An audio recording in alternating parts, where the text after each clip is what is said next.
I never thought I would find myself staring at my parents' will while organizing their tax documents. The shock of seeing everything left to my brother Marcus hit me like a freight train. For years, I had been the one paying their bills, helping with emergencies and supporting them financially. Marcus contributed nothing, but still remained their golden child. Now I understood why. The ultimate betrayal was discovering they had planned this all along.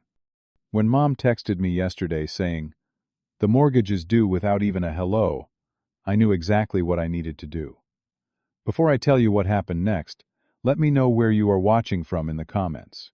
If this story resonates with you at all, please hit that like button and subscribe. Trust me, what I did next changed everything. Growing up in suburban Illinois, I had a seemingly normal middle-class childhood. Our house was modest but comfortable. My dad worked as an insurance adjuster, and Mom was a part-time receptionist at the local dentist office. But beneath the surface of our family portrait lay a painful truth I would only fully understand decades later. My parents had a clear favorite, and it was never me. From our earliest days, Marcus received preferential treatment that went beyond subtle. On his 8th birthday, my parents threw him a massive party at the local arcade with 30 kids and a custom cake shaped like his favorite video game character. 3 weeks later, when my birthday came around, I got a small family dinner and a store-bought cake with my name misspelled. The pattern continued through every milestone. When Marcus needed a new computer for school, Dad drove him to the electronics store that same day. When I needed basic school supplies, Mom would sigh and say, "Can you wait until next paycheck?" Eventually, I stopped asking. At 14, I started working weekends at the local grocery store, bagging items and collecting shopping carts in the scorching summer heat or freezing winter cold. My first paycheck went toward the graphing calculator I needed for advanced math classes. The contrasts only became more pronounced as we entered high school. Marcus struggled academically but received endless patience and expensive tutors. When he brought home C grades, there were celebrations about how hard he tried. My straight as were met with a nod and, "That is what we expect from you, Vance." Marcus played video games while I worked after school. He crashed the car Dad bought him for his 16th birthday. I saved for 2 years to buy a used Honda with 100,000 miles on it. College amplified the disparity to levels that should have prepared me for what was coming years later. My parents paid for every cent of Marcus's education at a private university where he changed majors 3 times before settling on business administration. I attended state college on partial scholarship, working 2 jobs to cover the difference, taking out minimal loans, and graduating with honors in finance. At my graduation, my parents spent most of the day talking about how Marcus might finally find his path once he finished his 5th year. By 27, I had secured a position as a financial analyst at a respected firm, climbing the corporate ladder through sheer determination. My starting salary was modest, but I lived frugally, invested wisely, and saved aggressively. At 29, I purchased my first home, a small but well-maintained townhouse. I remember calling my parents with the news, excited to share my achievement. Dad's first question was whether I could now help them with their property taxes since they were getting behind. That call marked the beginning of a financial responsibility shift that would define the next decade of our relationship. It started small, as these things often do. Mom called about an unexpected medical bill they could not cover. Then Dad needed help with car repairs. Each time they promised to pay me back when things turned around. Those repayments never materialized, but the requests steadily increased. Meanwhile, Marcus lived at home rent-free, well into his 30s. After college, he bounced between jobs, never lasting more than 6 months at any position. My parents funded 3 different business ventures for him, each failing spectacularly due to his lack of commitment. There was the lawn care service, where he bought expensive equipment, but scheduled only 2 clients. Then the sports memorabilia shop that closed after 5 months because he spent more time playing with the merchandise than selling it. Most recently, a food truck concept that never made it past the logo design phase, despite my parents emptying their emergency fund to help him get started. Through all this, Marcus maintained an impressive ability to portray himself as the victim of circumstance, while simultaneously painting me as the cold money-focused son who abandoned the family by moving 20 minutes away and building my own life. When I would visit, he would make comments like, "Well, look who remembered where home is," or "Must be nice to have everything figured out." My parents never corrected these narratives. By my mid-30s, I was covering their mortgage payment twice yearly, when property taxes came due, paying for home repairs and funding medical expenses not covered by their insurance. What had once been emergency assistance had morphed into regular financial support they simply expected. They never asked how I was doing, or if these contributions were straining my own finances. The assumption was that since I had made it, I owed them unlimited support. During this time, I met Sophia, a brilliant pediatric nurse, with a warm smile and intuitive understanding of people. Unlike previous girlfriends who had either not noticed or not commented on my family dynamic, Sophia saw the imbalance immediately. After our third dinner with my parents, where they spent the evening talking about Marcus's latest job prospect, while I paid the entire bill, Sophia asked the question no one had ever posed to me. "Why do you keep giving them money when they treat you like an ATM?" Her outsider perspective forced me to confront uncomfortable truths. Still, family loyalty runs deep, and I justified the situation with platitudes about respecting my parents and helping family. Sophia never pushed too hard, but she did encourage me to set boundaries, something I had never considered possible with my parents. Little did I know how essential those boundaries would soon become. The day everything changed started innocently enough. Tax season had arrived, and my parents asked for help organizing their financial documents, something I did every year. Their filing system consisted of shoving papers into random drawers throughout their house, so this was always a time-consuming process. I had taken a day off work to help them while Marcus, who lived 10 minutes away, was too busy with his newest job prospect. I sat at the dining room table, sorting through medical bills, bank statements, and random receipts, when I found a sealed envelope from their lawyer, dated just 3 months earlier. Thinking it contained tax-related information they would need, I opened it. Inside was an updated copy of their will, which I skimmed out of habit, looking for financial details I might need to incorporate into their tax planning. The language was formal but unmistakable. Upon their death, all assets, including their home savings accounts, investments, and personal possessions, would transfer to Marcus. My name appeared only once, stating I would receive $1,000 to prevent legal challenges to the will. There was even a specific clause about family heirlooms, including my grandmother's antique ring collection, which Mom had always promised would come to me, now designated for Marcus to keep or distribute as he sees fit. My hands trembled as I read the document a second time, convinced I must be misunderstanding. The parents I had been supporting financially for years had secretly updated their will to leave virtually everything to my brother, who contributed nothing. I felt physically ill, like someone had punched me in the stomach. When Mom walked in and saw what I was reading, her expression shifted from surprise to defensive anger in seconds.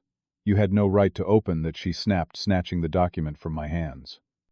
"I thought it was tax-related," I replied, my voice unnaturally calm, despite the storm raging inside me. "Were you ever going to tell me about this?" Dad appeared in the doorway, alerted by our tense voices. He crossed his arms and leaned against the frame, his face unreadable. "What is there to tell? It is our decision what happens to our things when we are gone," he said flatly.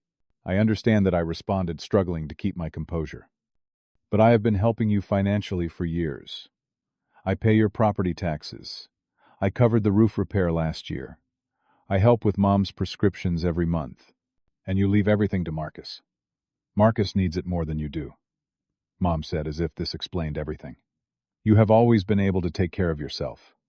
The cruel irony of her words hit me like a slap. I was being punished for my independence and success, while Marcus was being rewarded for his continued dependence and failure. So, because I worked hard and built a life for myself, I deserve nothing, but Marcus gets everything, because he never got his act together. I asked, my voice rising despite my efforts to stay calm. "We are just trying to balance things out," Mom said defensively. "You have your home, your career. Marcus needs more help establishing himself." At 36, I could not keep the incredulity from my voice. When exactly do you expect him to establish himself? The conversation might have continued in this vein, but the front door opened, and Marcus himself walked in as if summoned by our discussion of him. His timing had always been impeccable when it came to avoiding work or responsibility. "What is going on?" he asked, looking between us with exaggerated concern. When Dad explained I had found the will, Marcus's expression shifted to one of fake sympathy that made my blood boil. "Oh man, I told them they should talk to you about that," he said, shaking his head, as if he were the reasonable one caught between warring parties. "I do not even care about the money stuff, bro. I told them they should split everything evenly."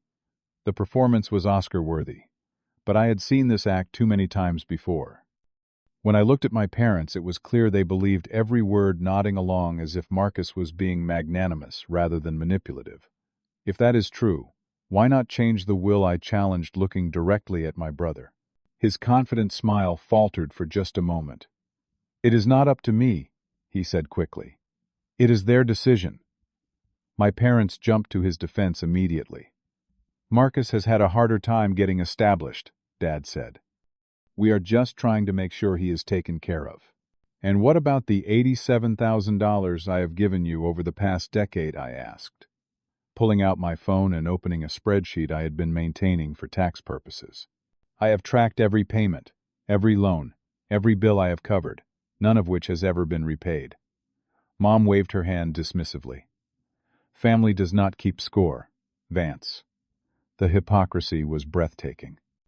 They had been keeping precise score all along, just not of what they took from me, only what they gave to Marcus.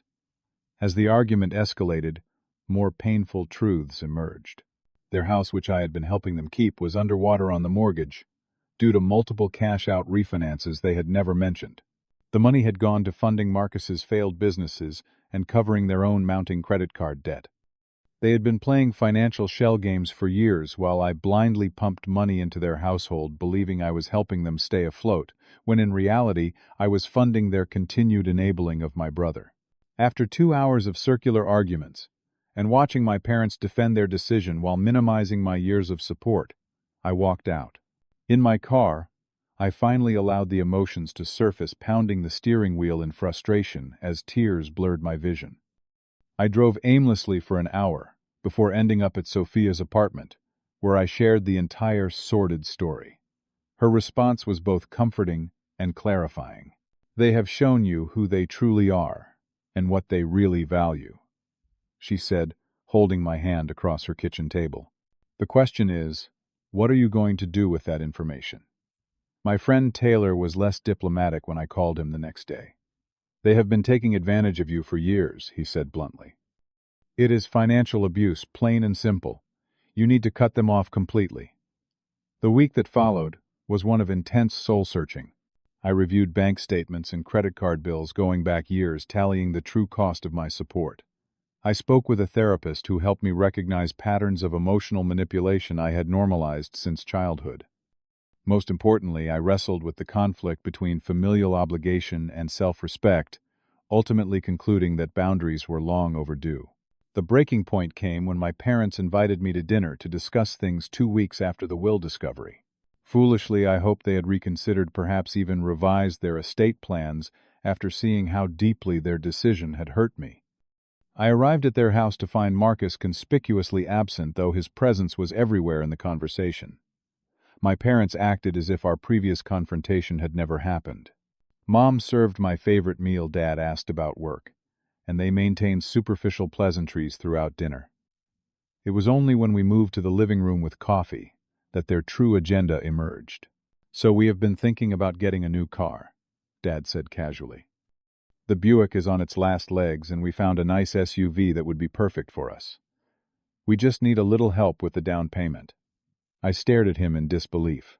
After everything that had happened, after discovering I had been cut out of their will while carrying their financial burdens for years, they were asking for more money. Something inside me finally snapped, but not in the way they might have expected.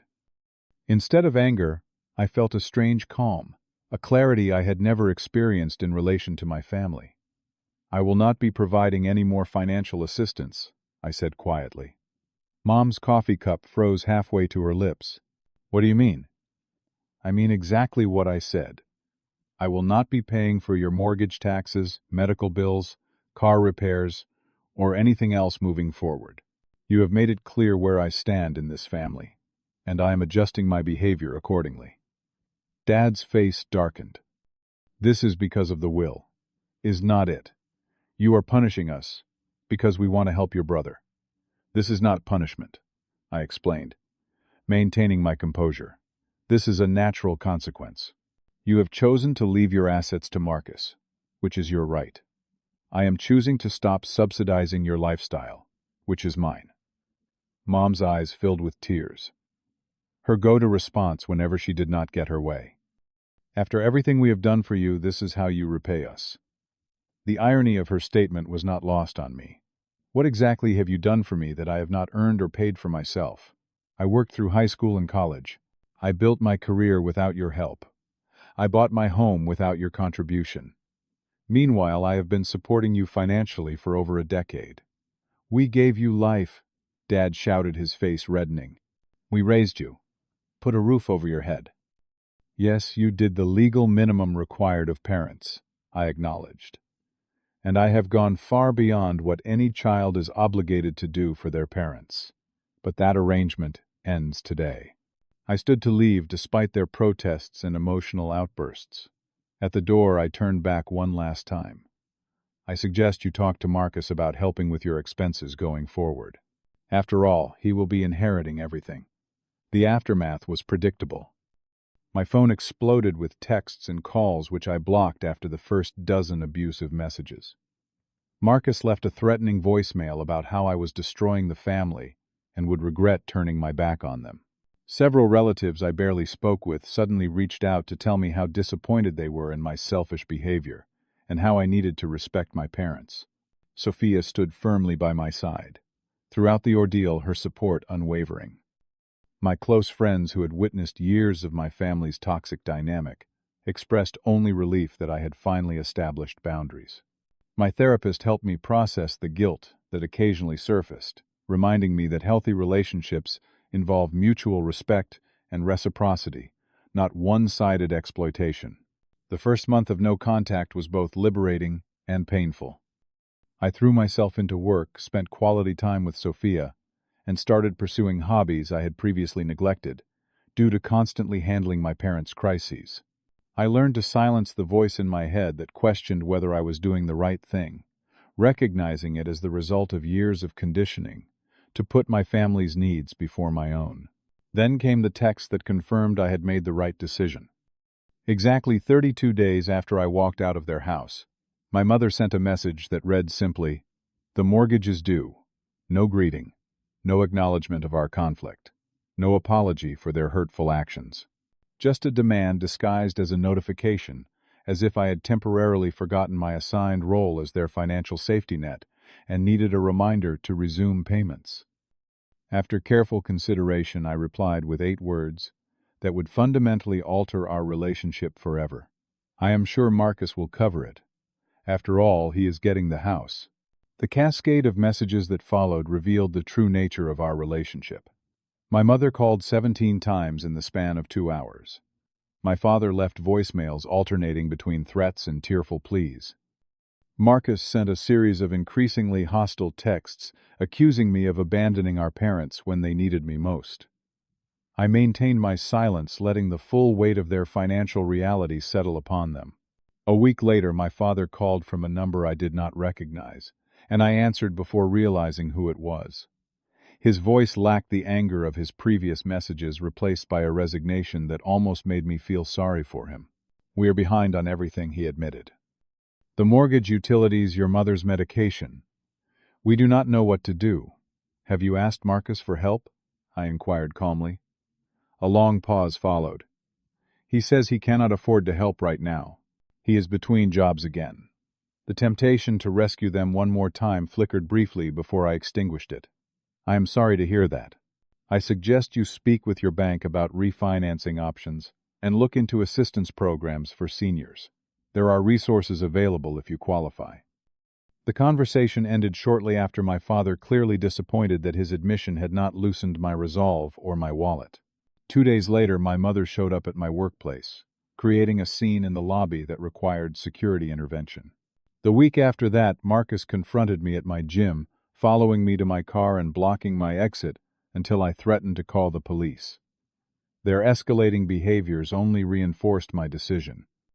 I documented every instance of harassment, had my lawyer send a cease and desist letter, and made it clear that any further attempts to contact me outside of written communication would result in legal action.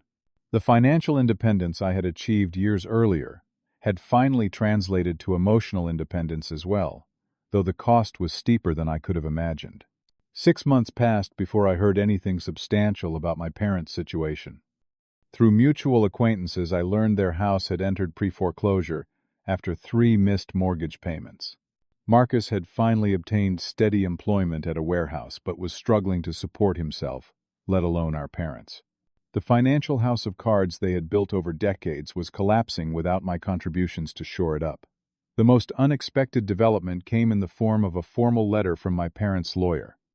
They had revised their will again, this time dividing their assets equally between Marcus and me. The lawyer explained they hoped this change would heal the family rift and restore relations. Reading the letter, I felt nothing but a hollow sadness. The revision came not from genuine remorse or recognition of their preferential treatment, but from financial desperation. They had recalculated the equation and determined that my support was worth more than maintaining Marcus as their sole heir. I did not respond to the letter directly, but I did continue my own healing process. Weekly therapy sessions helped me understand the dysfunctional patterns that had defined our family for generations. I strengthened connections with friends who formed a chosen family that provided the unconditional support I had always craved. Most importantly, I found peace in establishing and maintaining healthy boundaries. Sophia and I got engaged that winter, planning our future with transparent financial discussions and mutual respect that stood in stark contrast to my parents' secretive manipulations. We established clear agreements about supporting our respective families, creating a framework based on communication and fairness, rather than obligation and guilt. When Christmas approached, I received a tentative invitation from my parents for dinner. After much consideration and discussion with both Sophia and my therapist, I accepted with clear conditions: no discussion of financial assistance, no manipulation, and Sophia would accompany me. To my surprise, they agreed to these terms without argument. The dinner itself was awkward but civil. My parents seemed smaller somehow, humbled by the consequences of their actions. Marcus was notably subdued, the cockiness that had defined him for decades, diminished by months of financial reality. We exchanged modest gifts and kept conversation light, carefully avoiding the elephant in the room. As we prepared to leave, my father pulled me aside and attempted what I believe was the closest he could come to an apology. "We did not handle things well," he said simply. "With the will, with everything.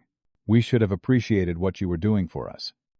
I nodded, acknowledging his words, without offering absolution. "I hope things work out for all of you," I replied sincerely. Over the following months, a new dynamic slowly emerged. My relationship with my parents transformed into something more distant, but also more honest. I maintained my financial boundaries absolutely, but gradually allowed limited emotional connection on my terms. They learned that access to my life was a privilege they needed to earn through respect and consideration, not an entitlement they could claim through guilt or manipulation. Perhaps most surprisingly, Marcus and I began establishing a tentative relationship as actual brothers rather than rivals. The harsh reality check of losing my financial support had forced him to finally grow up at 37. He secured steady employment, moved into his own apartment, and even started contributing to our parents' expenses in a limited way. During an unexpected lunch together, he admitted that he had never appreciated how much I had done for the family. "They made it too easy for me to be dependent," he acknowledged, "and too hard for you to say no." The journey taught me lessons I now carry into every relationship. I learned that real love does not keep score, but it also does not enable destructive patterns. I recognize that supporting someone means helping them grow stronger, not weaker, through dependency. I discovered that establishing boundaries is not selfish, but necessary for genuine connection. Most importantly, I realized that family relationships must be built on mutual respect and reciprocity to be healthy. The revised will sits in my filing cabinet, a reminder that inheritance is about far more than money or possessions. The true legacy our parents leave us is how they treat us in life, not what they leave us in death. Sometimes, the hardest lesson is learning that you can love someone while still saying no. True family supports your growth, not just your giving. I had to lose my place in their will to find my voice in our family. Have you ever had to set difficult boundaries with family? Share your experience in the comments below. If this story resonated with you, please hit that like button and subscribe to hear more stories about overcoming family challenges. And if you know someone struggling with similar family dynamics, share this video with them so they know they are not alone. Thank you for listening. And remember, your worth is not determined by how much you give, but by how authentically you live.